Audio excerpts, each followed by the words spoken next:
நெறைய பேர் வந்து அந்த கூட்டணியிலேயே, அந்த கட்சியிலேயே, சொந்த கட்சியிலேயே 2ஆம் கட்ட தலைவர்களே நெறைய பேர் வந்து நம்ம பிஜேபியோட கூட்டணி போறது நல்லதுன்னு சொல்றாங்க. 2024லயே போயிருக்கணுன்றாங்க. 26லயாவது வந்துரணும்ன்றாங்க. கூட்டணி இல்லாததுனால தான் நம்ம வெற்றி வாய்ப்பு இழந்தோம்ன்றாங்க.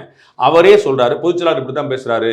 ஆனா வந்து 2024 அப்படி நடக்கலன்னு சொல்லி அவரே சொல்றாரு. ஏன்னா 2024 இதே தான் சொன்னாரு. நாங்க வலுவான கூட்டணியை அமைப்போம்னாரு. ஆனா அமைக்கலங்கிற அவர் தெரியும். நாங்க வலுவான கூட்டணி சொன்னார். தேர்தல் எதிர்கொண்டார். ஆனா தேமுதிகவும், எஸ்டிபியும் ஒரு வலுவான கூட்டணி நீங்க சொல்லி நிப்பாட்ட முடியாது.